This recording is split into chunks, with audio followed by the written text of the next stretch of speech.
Bonjour mes chers frères et sœurs, j'espère que vous allez bien. Moi je vais bien par la grâce de Dieu. Tout d'abord, je remercie l'Éternel Jésus-Christ de Nazareth qui nous a donné ce temps afin de consacrer ce moment d'exhortation à son peuple. Merci beaucoup pour le temps que vous allez consacrer à me suivre malgré vos occupations. Je tiens à remercier l'Éternel encore une fois de plus pour cette grâce qu'il nous accorde d'être vivants, parce que cette année-ci, c'est une année tragique, c'est une année vraiment terrible pour l'humanité tout entière. Voilà. Alors, si vous avez eu à constater un retard pour les vidéos, je ne vous ai pas oublié.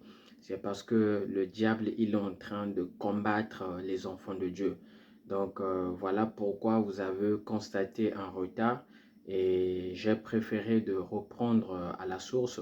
Donc, mais c'est-à-dire faire mes vidéos avec le portable jusqu'à ce que le Seigneur va me donner des moyens afin d'avoir les matériels qu'il faut.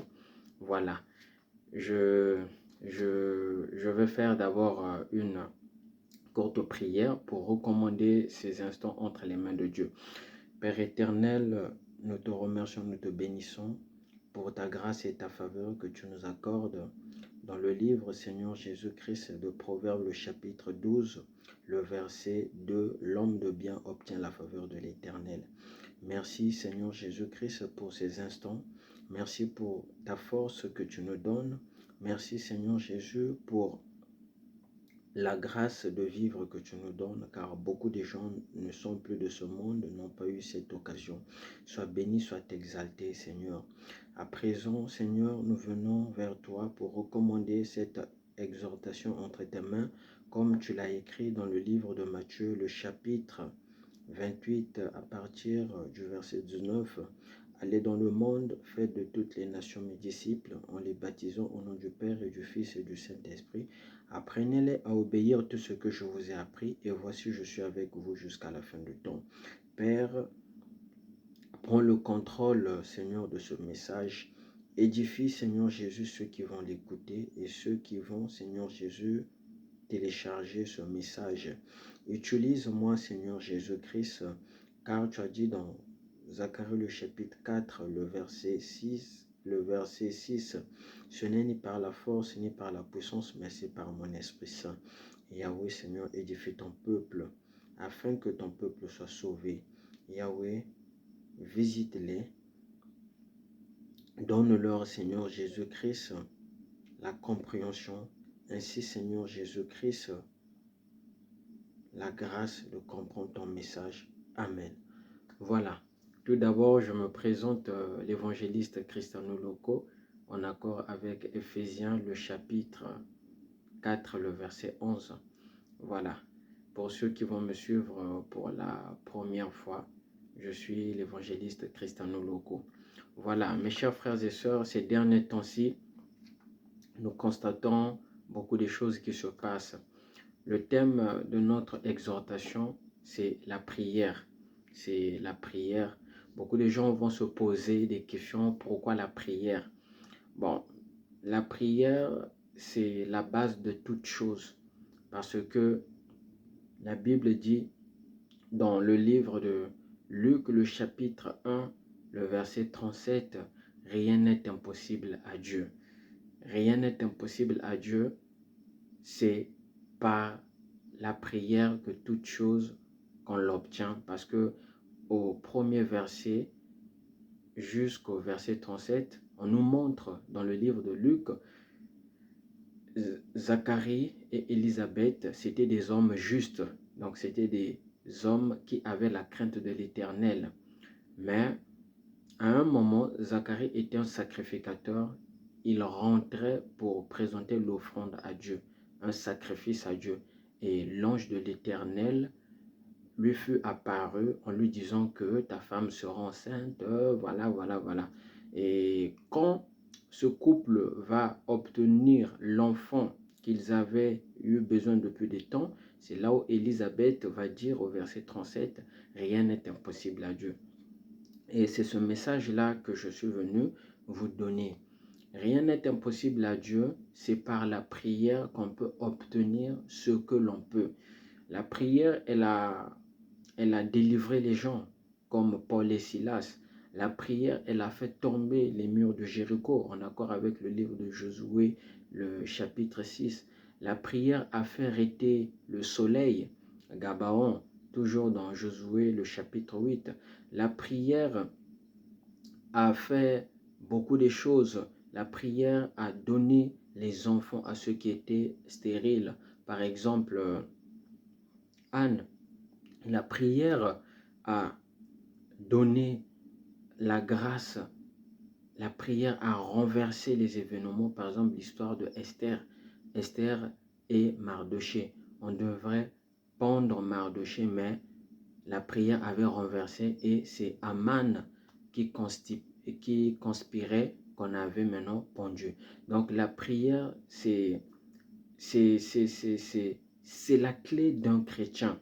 Mais chose que nous notons, chose que j'ai particulièrement noté moi, aujourd'hui, ces derniers temps-ci, je suis en train de voir les pasteurs ou les hommes de Dieu, les évangélistes, peu importe leur dénomination, ils sont en train de prier qu'en ce net moment, hein, en ce moment précis. Hein, vous pouvez vous connecter sur Internet, vous allez voir prière, je ne sais pas, de la montagne, prière pour briser, je ne sais pas quoi, prière, je ne sais pas, voilà, toutes sortes de, toutes sortes, toutes sortes de noms. Mais la Bible nous dit ceci, de prier sans cesse. La Bible nous recommande de prier sans cesse. Un chrétien ne peut pas attendre un moment pour prier. Un chrétien ne peut pas consacrer un temps pour prier. Les prières, on doit les organiser à chaque fois. La Bible ne donne pas un temps, la Bible ne donne pas une date, la Bible ne donne pas un moment. Mais un chrétien doit prier sans cesse, c'est-à-dire tous les jours. Donc, ce n'est pas en arrivant à la fin de l'année qu'on doit prier. Mes chers frères et sœurs, Dieu qui nous a protégés, Dieu qui t'a gardé, toi ma sœur, toi mon frère, tout au long de l'année 2020, du janvier jusqu'en ce net moment, Dieu il a préservé ton âme de la maladie, cette épidémie, des accidents. Tu es en train de prendre les transports en commun, des maladies, de la mort, des accidents, des naufrages pour ceux qui ont emprunté les bateaux, des crashs pour ceux qui ont emprunté les avions, des prisons pour ceux qui conduisent. Mais toi, tu lui consacres juste un moment.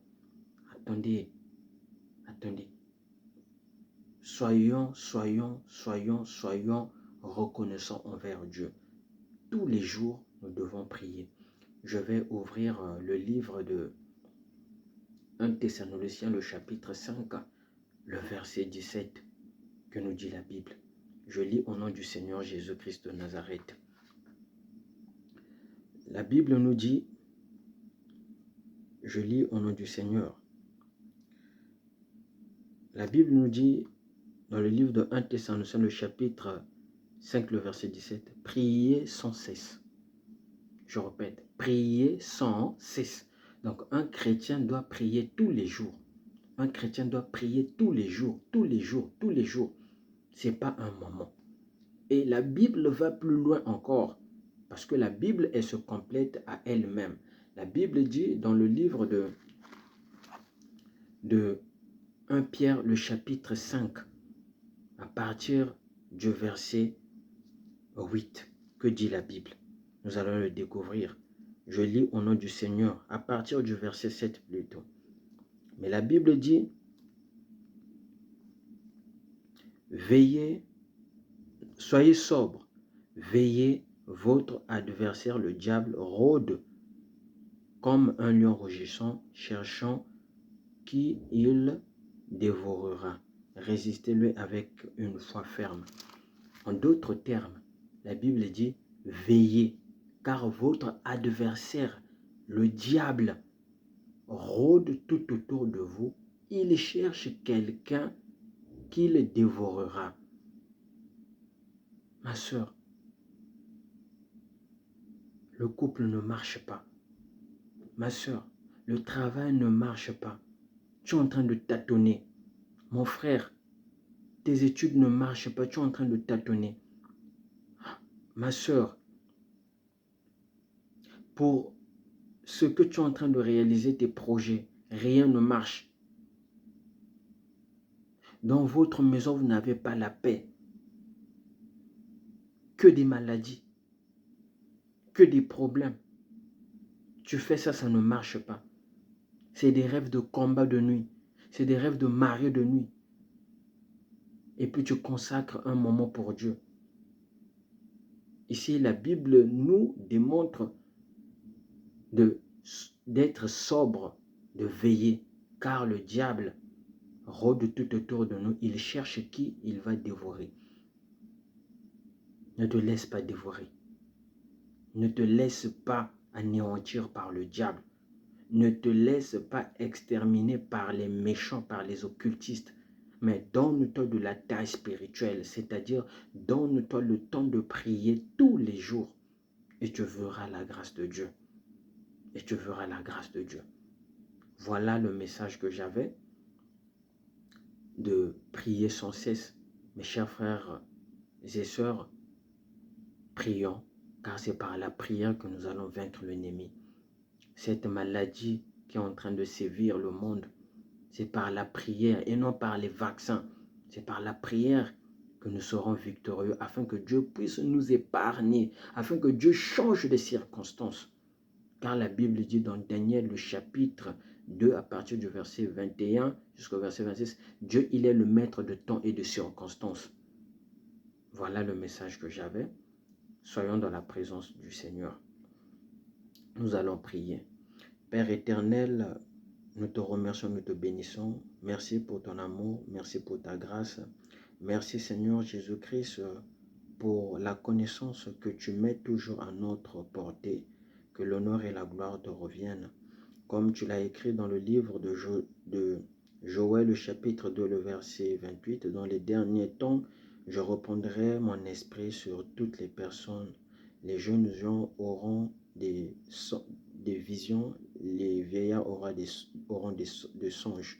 Et revisite ton peuple afin qu'ils puissent comprendre ces messages.